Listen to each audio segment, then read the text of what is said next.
하나님의 은혜와 평안이 여러분 심령과 가정 가운데 늘 함께 하시기를 기원합니다. 2009년 9월 15일 영국의 한 병사가 아프가니스탄에서 작전 수행 중 적군의 로켓포에 의해 전사하게 됩니다. 그의 이름은 케빈 엘리엇이라는 24살의 젊은이였습니다. 그리고 이듬해 2010년 1월 그의 장례식이 스코틀랜드 던디에서 엄숙한 가운데 진행되었습니다. 국가를 위하여, 세계 평화를 위하여 희생한 한 젊은이의 죽음에 많은 사람이 애도하며 장례식에 참석했습니다. 대부분의 사람들이 검은 정장을 하고 또 흰색 옷을 입고 슬픔 가운데 장례식에 참석했고, 장례식이 진행되던 중에 한 사람이 등장하게 됩니다. 그 사람은 연두색 차림의 원피스를 입고 핑크색 양말을 신고 등장한 것입니다. 장례식과 전혀 어울리지 않는 이 남자의 등장에 사람들은 웅성대고 급기야 화를 내기 시작합니다. 고인을 모독하는 것이라고, 유족에게 아픔을 주는 것이라고, 이게 무슨 장난이냐고 화를 내며 그를 저지했습니다. 그런데 주변에 있는 젊은 친구들에 의해 이 사람이 무덤 가까이 다가가게 됩니다. 이 남자의 이름이 베니 딜레인이라는 사람입니다. 사실 케빈과 베리, 이 두 사람은 친한 친구입니다. 사연은 이렇습니다. 아프가니스탄 전쟁에 참여하기 전에 케빈이 이런 이야기를 합니다. 친구야, 혹이라도 내가 전쟁에 나아가 전사하게 되거든 나의 장례식에는 한번 웃자. 내가 나의 장례식에 참석할 때에 화려한 여자 드레스를 입고 장례식에 한번 참석해줘. 그래서 한번 웃으면 좋겠어. 그 약속을 기억하고 이처럼 우스꽝스러운 드레스를 입고 장례식에 참석했던 것입니다. 그리고 무덤 가까이 묘비 앞에 한쪽 무릎을 꿇고 그는 이렇게 이야기했다는 것입니다. 케빈, 드레스 색깔 마음에 들어? 한번 웃어봐. 그러면서 하염없이 눈물을 흘렸다는 것입니다. 옷이라는 것은 계절에 따라 때로는 더위와 추위를 보호해주는 그런 역할을 합니다. 옷이라는 것은 때로는 아름다움을 나타내기도 합니다. 그런데 옷이라는 것은 지금 내 마음과 나의 태도, 때로는 내가 가지고 있는 직분, 기능을 나타내는 메시지 역할을 합니다. 그래서 옷이 중요하다는 것입니다. 여러분 지금 어떤 옷을 입고 계십니까? 여러분이 일상에서 입고 싶은 옷은 무엇입니까? 여러분이 믿음으로 입고 싶은 옷은 무엇입니까? 하나님 앞에 나올 때, 믿음으로 나올 때 하나님이 우리가 어떤 옷을 입고 나오기를 원하실까? 오늘 성경은 옷에 관한 이야기입니다. 하나님이 모세를 통하여 성막을 만들라고 하셨습니다. 그리고 그 성막에서 일하는 사람들, 섬기는 제사장들을 선택하시고, 제사장들은 이런 옷을 입고 하나님 앞에 제사를 드리며 섬겨야 되고 백성들을 이렇게 섬기며 이끌어야 된다. 이런 옷을 지어 만들라고. 제사장, 거룩한 사람들입니다. 거룩한 제사장들은 반드시 거룩한 옷을 만들어 입고 하나님을 섬기라. 이것이 오늘 본문에서 주시는 말씀입니다. 이 말씀을 통해서 우리도 왕같은 제사장이라고 하셨는데, 구원받은 하나님의 백성이 하나님 앞에서 어떤 옷을 입고 어떻게 섬기며 살아야 될까? 주시는 말씀을 통하여 하나님의 마음을, 말씀을 붙잡는 시간 되시기를 주님의 이름으로 기원합니다. 먼저 본문 28장 1절 말씀을 봉독하겠습니다. 제가 봉독합니다. 너는 이스라엘 자손 중 내 형 아론과 그의 아들들, 곧 아론과 아론의 아들들 나답과 아비후와 엘르아살과 이다말을 그와 함께 내게로 나오게 하여 나를 섬기는 제사장 직분을 행하게 하되, 나를 섬기는 제사장 직분, 내 형 아론과 그의 아들을 내가 선택했으니 그들로 하여금 제사장, 대제사장이 되게 하라는 말씀을 하나님이 모세에게 주시는 내용입니다. 우리가 출애굽기를 읽어오면서 하나님이 모세 혼자 이스라엘 백성들을 다 이끌고 섬기기에 너무 버거워하고 지쳐 있으니 지도자를 세우셨던 일이 있습니다. 출애굽기 18장에 보면은 하나님께서 천부장과 백부장, 50부장, 10부장 지도자들을 세워서 너 혼자 다 감당하지 말고 재판도 나누고 섬기는 일도 나누어서 하라고 지도자를 세우라고 말씀하신 적이 있습니다. 그때 지도자를 세우는 기준이 있습니다. 하나님을 두려워하는 사람, 진실한 사람, 불이한 이익을 탐내지 않는 사람, 이런 기준에 합당한 사람들을 지도자로 세워서 너와 함께 이스라엘 백성들을 이끌어가라. 하나님이 지도자의 기준을 분명히 명시하신 적이 있습니다. 그런데 오늘 그 거룩한 제사장을 선택할 때에는 이런 기준이 아니라 하나님이 직접 선택하셨다는 것입니다. 누군가 모세의 형 아론 그리고 그의 아들들을 제사장으로, 대제사장으로 내가 선택했다는 것입니다. 그들을 선택한 다음에 하나님이 이렇게 말씀하세요. 2절 말씀 보실까요? 2절 한 절 함께 봉독하겠습니다.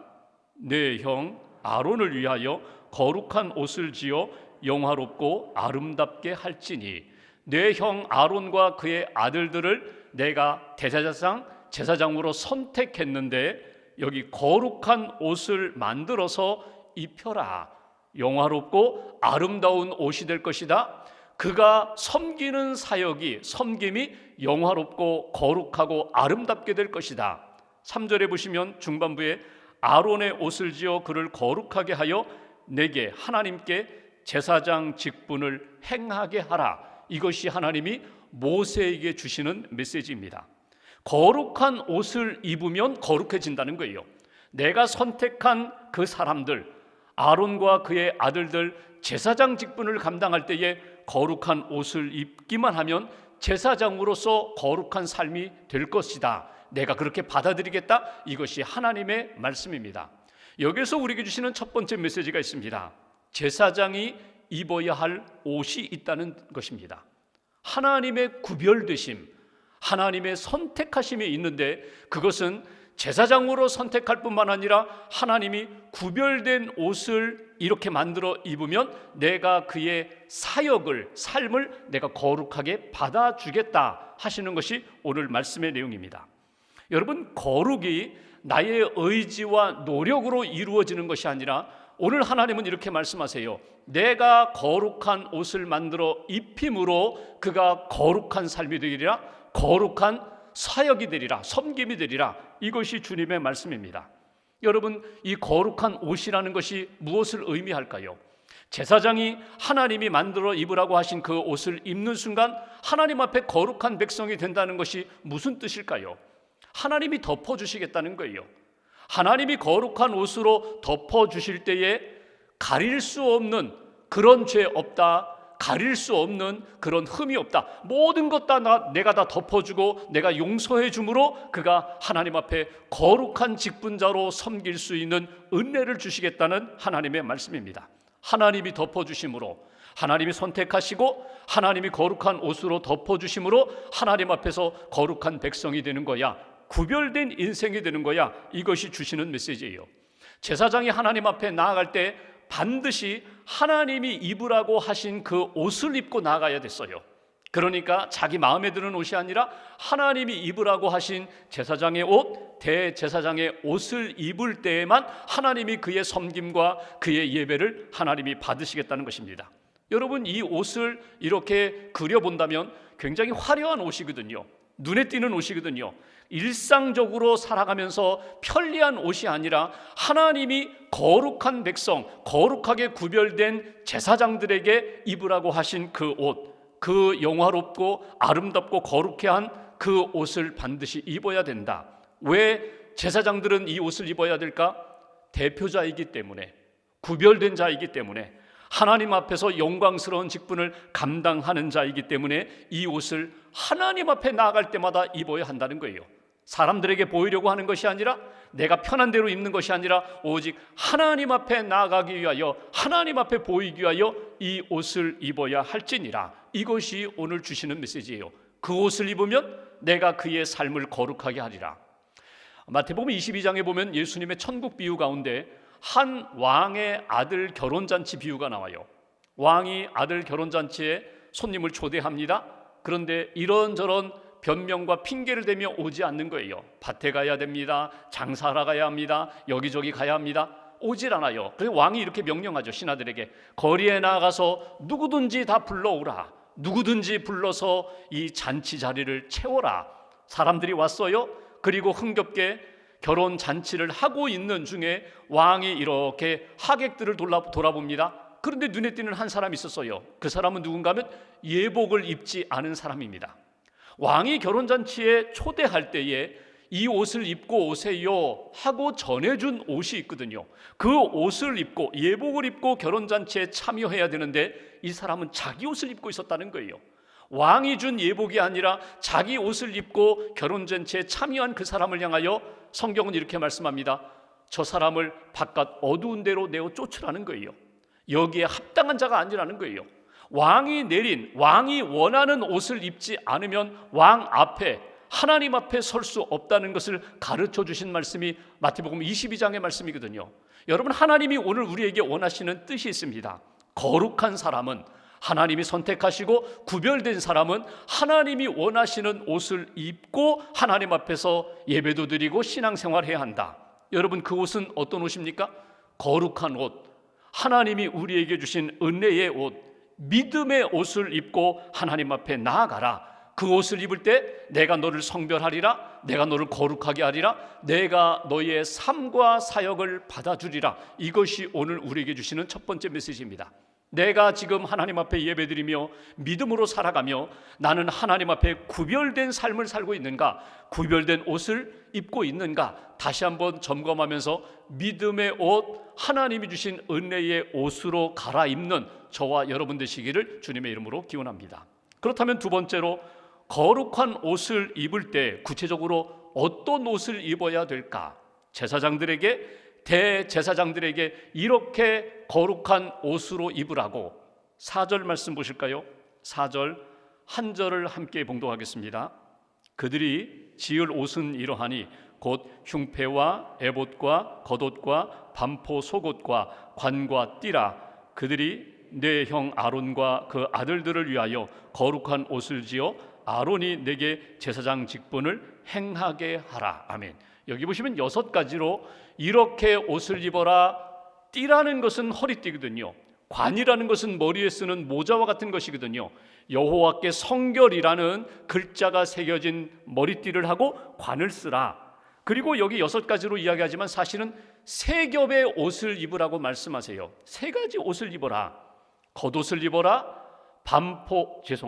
속옷을 입어라. 반포 속옷이에요. 세마포 속옷을 입어라. 그 위에 겉옷을 입어라. 그 위에 에봇을 입어라. 그 에봇에 달려있는 흉패를 차고 에봇을 입어라. 3가지 옷을 입으라고 그렇게 말씀합니다. 이 거룩한 옷을 입을 때 제사장의 직분을 감당할 수 있어 이 3가지 그 옷의 의미와 장신구의 의미를 깨닫고 하나님 앞에 착용하고 하나님을 섬길 때 내가 기쁨으로 받아주겠다 하시는 것이 오늘 말씀입니다. 여기 3가지 옷이 무엇입니까? 먼저는 속옷이에요. 근데 우리가 생각하는 속옷이 아닙니다. 한번 그림을 보시면 속옷이라는 것이 긴 소매가 있어요. 치마처럼 거의 발에 땅에 닿을 정도로 하얀 세마포 옷이에요. 여러분, 이 흰색 이 반포 속옷, 세마포 속옷이 의미하는 것이 무엇일까요? 성결입니다. 깨끗함입니다.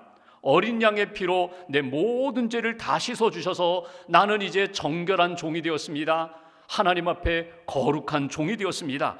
이 거룩한 존재 의식을 가지고 하나님 앞에서 나오라는 거예요. 이 반포 속옷입니다. 그리고 그 위에 무엇을 입어요? 여기 청색, 하늘색 겉옷을 입으라고 말씀하세요. 여기 하늘색이 상징하는 게 뭘까요? 내가 이렇게 죄 씻음을 받고 거룩하게 됐습니다. 그리고 이제부터 내게 채워주시는 모든 것들은 하늘로부터 주시는 것입니다. 하늘에서 주시는 것입니다. 하나님이 내게 주시는 것입니다. 그래서 기쁨도 의미도 가치도 아름다움도 이 모든 근원은 하나님으로부터 왔습니다. 내게 있는 이 모든 것들, 이것이 하나님으로부터 왔기에 하나님의 영광, 하나님의 뜻, 하나님의 아름다운 역사가 나를 통하여 나타나기를 원합니다. 내게 주신 이 모든 것들 하나님이 채워주신 것입니다. 이 마음과 믿음으로 감사함으로 하나님 앞에 나아가라. 그리고 세 번째, 에봇입니다. 에봇은 조끼 같기도 하고 그 다음에 앞치마 같기도 해요. 여러분, 에봇을 입는다는 것은 사역을 한다는 거예요. 여러분, 에봇은 꼭 제사장만 입은 것은 아닙니다. 선지자들도 에봇을 입었거든요. 내가 주의 사역을 하겠습니다. 그때 에봇을 입는 거예요. 에봇에 보면은 이 앞치마와 같은 것에 양쪽 어깨에 호마노라는 보석을 이렇게 붙였거든요. 이 호마노라는 보석에 각각 6개씩 이스라엘 지파의 이름을 도장처럼 새겨 넣었어요. 이스라엘 모든 민족 12지파를 내가 어깨에 짊어지고 하나님 앞에 나아가 섬기겠습니다. 대표자로 섬기겠습니다. 이스라엘을 대표하여 하나님 앞에 제사로 섬기겠습니다. 믿음으로 섬기겠습니다. 그 의미를 가지고 있는 것이 에봇입니다. 하나님 앞에 에봇으로 섬기겠습니다. 그리고 에봇에 붙어있는 여기 흉패라는 것이 있거든요. 흉패라는 것은 이건 가슴에 달고 있는 패예요. 이 중심, 그리고 그 흉패, 판결 흉패라고 그 안에 주머니처럼 되어 있는 그 안에 우림과 둠밈이라는 판결할 수 있는, 하나님의 뜻을 분별할 수 있는 그 두 개의 돌을 가지고 안고 하나님 앞에 나가 예배를 드리겠습니다. 하나님의 뜻을 구하겠습니다. 결국 이 흉패라는 것은 가슴, 열정을 의미하거든요. 하나님의 뜻이 무엇인지 끊임없이 구하겠습니다.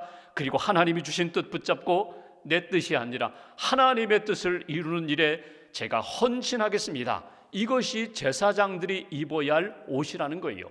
여기서 우리에게 주시는 두 번째 메시지, 제사장들이 입는 그 거룩한 옷, 그 옷을 입었다면 그 옷의 의미에 맞추어서 하나님을 섬기는 인생이 되어야 한다. 이것이 두 번째로 우리에게 주시는 메시지예요. 거룩한 옷에 걸맞는 섬김과 사역이 이루어져야 한다는 거예요. 제사장 옷을 입었다면 하나님이 씻어주셨습니다. 하나님이 채워주셨습니다. 하나님이 섬기게 해주셨습니다. 그렇다면 하나님 앞에서 부끄럽지 않게 걸맞게 사역과 섬김이 이루어져야 된다. 이것이 오늘 두 번째 주시는 메시지예요. 거룩한 백성이 되었다면 거룩한 옷을 입고 거룩함에 맞추어서 걸맞게 하나님 앞에서 살아가라고. 그런데 여러분, 이 옷을 입는 그 제사장들 가운데 이 그림을 다시 한번 보시면 특징이 두 가지가 있어요. 하나는 겉옷에 나타나는 특징, 여기 하늘색, 청색의 옷 제일 끝 단을 보십시오. 석류와 금방울이라고 되어 있죠. 방울을 달도록 했어요. 그러니까 제사장이 이 옷을 입고 하나님 앞에 나아가 성소에서 또는 지성소에서 기도를 하고 제사를 드리고 회개를 하고 하나님을 만나는 그 시간 움직일 때마다 소리가 났거든요. 여러분, 이것은 참 의미가 있는 말씀입니다. 살아있다는 거예요. 깨워준다는 거예요. 영혼이 깨어있다는 거예요. 생명의 역사가 지금도 계속해서 일어나고 있다는 것이거든요. 제사장이 여기 하나님 앞에서 속옷과 겉옷과 에봇을 입고 하나님을 섬길 때, 움직일 때마다 딸랑딸랑 방울 소리처럼 생명의 소리가 나타나서 나의 영혼을 깨우고 또 성소 밖에서 기다리고 있는 이스라엘 백성들의 영혼을 깨우는 그런 사역이 되어야 한다는 거예요. 제사장들이 혹이라도 죄를 가지고 성소나 지성도에 들어가면 죽습니다. 그러면 방울 소리가 그쳐요. 소리가 나지 않아요. 소리가 나지 않는다는 것은 그가 곧 죽었다는 것을 의미하거든요. 하나님의 사람들, 생명의 삶을 살아갈 때에 끊임없이 예수 믿는 사람들은 예수의 소리가 나야 되고요, 믿음으로 사는 사람들은 믿음의 소리가 나야 되고요, 하나님의 생명을 가지고 있는 사람들은 생명의 소리가 끊임없이 나타나야 된다. 이것이 바로 구별된 사람들이 걸맞게 하나님의 자녀로서 직분자로서 살아갈 때에 걸맞게 나타나는 삶의 모습이라는 거예요. 어떤 곳에 있든지 생명을 가진 자는 생명의 소리가 나타나야 된다. 또 하나, 에봇을 한번 보십시오. 에봇, 이 조끼 같은 에봇에 보면은 흉패라는 것이 있거든요. 판결 흉패가 12개의 돌이 이렇게 붙여져 있어요. 12개의 돌은 12개의 보석, 이스라엘의 12지파를 상징하거든요. 그러니까 이스라엘 백성 전체를 가슴에 품고 하나님 앞에 나아갑니다. 그리고 판결 흉패 속에 주머니에 우림과 둠밈이라는 것이 있거든요. 두 개의 돌처럼 또는 나무 조각처럼 되어 있는 우림이라는 말은요, 이 우림이라는 것은 히브리어 알파벳 22글자 가운데 첫 번째 알렙으로 시작되는 말이고, 툼밈이라는 것은 히브리어 알파벳 제일 마지막 타우, 그러니까 알파와 오메가가 되는 거거든요. 처음과 마지막, 빛이며 온전함이라는 뜻을 가진 우림과 둠밈을 가지고 하나님 앞에 나아가 하나님의 뜻을 묻는 거예요. 하나님, 어떤 것이 하나님의 뜻입니까? 내가 이것을 하고자 하는데 이것이 옳습니까? 그렇습니까? 다윗이 전쟁에 나아가기 전에 제사장의 에봇을 가져오라고 이야기합니다. 제사장 오십시오. 에봇을 가지고 오십시오. 에봇을 가지고 올 때에 거기에 판결 흉패가 있거든요. 그리고 아말렉 전쟁 내가 나가려고 하는데 이 전쟁 나가야 합니까? 말아야 합니까? 하나님의 뜻을 물을 때 반드시 우림과 둠밈을 가지고 하나님의 뜻을 구했어요. 여기서 중요한 것은 하나님의 뜻을 구하는 것, 하나님의 뜻이 무엇인지를 깨닫는 것도 중요하지만 언제 어디서든지 제사장의 삶을 산다는 것은 하나님의 뜻을 먼저 구하는 거예요. 하나님의 뜻으로 내 뜻을 이끌어가게 만드는 거예요. 감정 따라 내 뜻대로 살아가는, 내 생각대로 살아가는 인생이 아니라 전적으로 하나님의 뜻을 붙잡고 살아가는 그런 인생이 제사장의 삶의 모습이라는 거예요. 우리가 살아갈 때에 생명이 있으면, 믿음이 있으면 반드시 생명의 소리와 믿음의 소리가 나타나게 되어 있습니다. 생명의 소리가 나타나지 않아요? 믿음의 소리가 나타나지 않아요? 사랑의 소리가 나타나지 않으면 우리의 영혼이 병들고 시들고 죽어 있는 것 아닌가 점검해야 되고, 내 뜻, 내 감정 따라, 내 기분 따라 섬기기도 하고 내려놓기도 한다면 이것은 진정으로 판결 흉패, 우림과 둠빔을 가진 하나님의 인생이 될 수가 없다는 거예요. 하나님의 인생이 된다면 우리는 우림과 둠빔의 인생으로 하나님을 섬기는 믿음의 인생이 되어야 한다. 언제 어디서나 하나님의 뜻에 맞추어 내 삶을 조정하고 주님께 드리는 삶이 되어야 한다. 이것이 바로 오늘 제사장이 입어야 할 옷, 너는 걸맞게 하나님의 사람답게 하나님 앞에서 살아가라고 하신 주님의 말씀입니다. 마지막 세 번째, 그렇다면 오늘날 누가 거룩한 옷을 입는 제사장이 되어야 할까? 여러분, 목사님들만 입으면 돼, 장로님들만 입으면 돼. 마치 가운을 입듯이 목회자 가운 입고 장로님들이 가운 입으니까 그분들이 그렇게 거룩한 옷을 입고 섬기면 될 것 아닌가? 여러분, 그들에게만, 성직자들에게만 국한된 말씀이 결코 아니라는 것입니다. 두 가지 관점을 항상 생각하셔야 돼요. 첫 번째 관점은 우리의 영원한 대제사장, 완전한 대제사장은 누구인가? 그분은 예수 그리스도, 예수님이 온전한 대제사장이라는 믿음을 가지고 하나님 앞에 사셔야 돼요. 히브리서 3장 1절에 보면은 히브리서 저자는 우리에게 이렇게 이야기합니다. 대제사장이신 예수를 깊이 생각하라. 예수님이 십자가에서 온전한 중보자가 되셨고 완전한 대제사장이 되셨음을 너희의 믿음에 생각해서 한순간도 놓치지 말아라. 예수를 깊이 생각하라. 예수님의 이름으로 기도하고 예수님의 이름으로 하나님 앞에 나아갈 수 있는 예수님이 진정한 중보자가 되셔 대제사장이 되심을 잊어버리지 말아라. 또 하나 의식해야 할 것이 있다면 예수 믿고 구원받은 우리들 한 사람 한 사람, 성도들이 제사장이라는 생각, 관점을 잊어버리지 말아라. 그러니까 구약의 시대에는 성별된 아론과 그의 아들들 레위 지파만 제사장이 되었는데 오늘 우리들은 예수님을 믿었다면 누구든지 제사장이 된다는 사실을 잊어버리지 말아라. 베드로 사도가 베드로전서 2장 5절에 이렇게 이야기합니다. 너희도 신령한 제사를 드릴 거룩한 제사장이라는 사실을 잊어버리지 말아라. 2장 9절에는 너희는 택하신 족속이요 왕같은 제사장이라는 사실을 잊어버리지 말아라. 구약에는 레위 지파 아론과 그의 아들들만 제사장이 되었지만 예수님을 믿는 우리들 한 사람 한 사람 모두가 하나님 앞에 쓰임받는 제사장적인 삶을 살아야 한다는 것을 잊어버리지 말라고. 그렇다면 우리가 하나님 앞에 제사장 직분을 감당하기 위하여 우리가 입어야 할 옷이 무엇입니까? 우리가 갈아입어야 할 옷이 무엇인가? 바울이 로마서 13장에 보면은 이런 표현을 사용하고 있습니다. 11절부터 제가 봉독할까요? 로마서 13장 11절, 너희가 이 시기를 알아야 된다. 지금이 깨어나야 할 그런 시기다. 12절, 밤이 깊고 낮이 가까이 왔으니 어둠의 일을 벗고 빛의 갑옷을 입어야 된다. 13절, 낮에와 같이 단정히 행하고 방탕하거나 술 취하지 말며 음란하거나 호색하지 말며 다투거나 시기하지 말고 14절 같이 봉독합니다. 오직 주 예수 그리스도로 옷 입고 정욕을 위하여 육신의 일을 도모하지 말라. 아멘. 그러니까 제사장 그 믿음의 의식을 가지고 살아가려면 날마다 육신의 옷은 벗고 정욕의 옷은 벗고 죄의 옷은 벗고 예수의 옷으로 날마다 갈아입어야 된다고. 예수의 옷으로 갈아입을 때 너희가 예수, 대제사장 되시는 예수 그리스도와 함께 생명의 삶을 살 수 있어 구원의 역사를 이루는 생명의 삶을 너희들이 감당할 수 있어. 이것이 주시는 메시지예요. 세 번째 꼭 기억할 메시지가 있습니다. 오직 예수 그리스도의 옷으로 갈아입어야 한다는 거예요. 다른 말로 표현해 볼까요? 거듭나야 된다는 것입니다. 영으로 거듭나야 된다는 거예요. 성령으로 거듭나야 된다는 거예요. 예수 그리스도의 옷으로 갈아입을 때 너희는 빛의 갑옷, 하나님의 전신갑주를 입고 어둠과 악한 영과의 싸움에서 능히 이길 수 있는 영적 제사장이 되는 거야.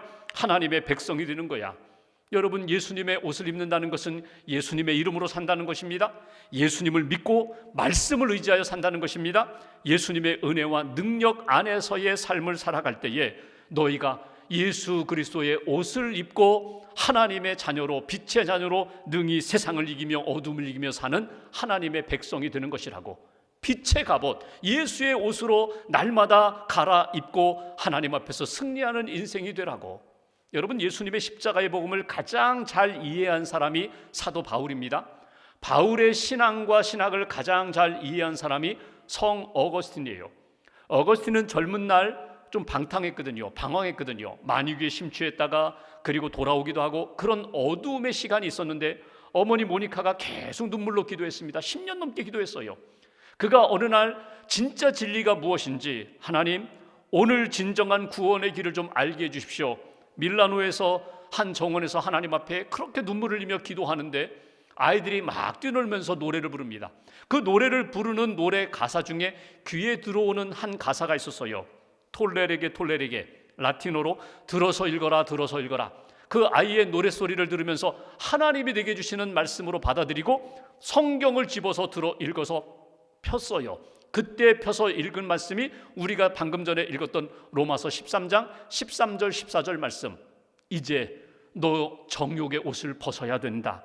죄의 옷을 벗어야 된다. 예수 그리스도의 옷을 입어야 된다. 이 말씀을 읽으면서 어거스틴이 아멘으로 받습니다. 예, 제가 예수의 옷을 입겠습니다. 어둠의 옷을 다 벗어던지고 이제는 진리 되시는 예수님의 옷을 입겠습니다. 그의 고백록에 보면은 이렇게 표현합니다. 그렇게 내가 말씀을 읽고 아멘으로 고백하는 순간 강한 빛이 내게 임하게 되었다. 평안이 내게 임하게 되었다. 내 안에 어두움들은 다 사라지고 구원의 확신을 갖게 되었다. 이제는 나는 예수의 사람이야. 나는 예수의 옷을 입은 인생이야. 하나님 앞에서 믿음의 대장부로 서게 되었다. 여러분, 하나님 앞에서 우리가 제사장이라고 했는데 하나님이 우리를 불러주셨습니다. 구별해 주셨습니다. 하나님 앞에서 거룩한 삶을 걸맞게 살아야 됩니다. 그리고 하나님 앞에 거듭난 백성답게 하나님의 뜻을 끊임없이 분별하면서 잠자는 영혼을 깨워가면서 하나님 앞에서 거룩한 인생으로 살아가는 그런 삶이 되어야 한다. 이것이 오늘 제사장들에게 이 옷을 입고 섬겨라, 이 옷을 입을 때 내가 거룩하게 내가 너의 사역을 받아주리라 말씀하신 그 뜻입니다. 오늘 한 주간 동안 여러분 끊임없이 예수의 옷으로 갈아입으세요. 생각이 아직도 예수의 옷이 아니면 예수의 생각으로 옷을 갈아입으세요. 아직도 감정이 내 마음이 아직도 예수님의 마음이 아니라면 예수님의 옷으로 갈아입으세요. 여러분의 손, 여러분의 발, 여러분의 삶 전체가 예수의 옷으로 갈아입고 하나님의 뜻을 이루는 복된 삶, 복된 한 주간 이어가시기를 주님의 이름으로 기원합니다. 기도하겠습니다.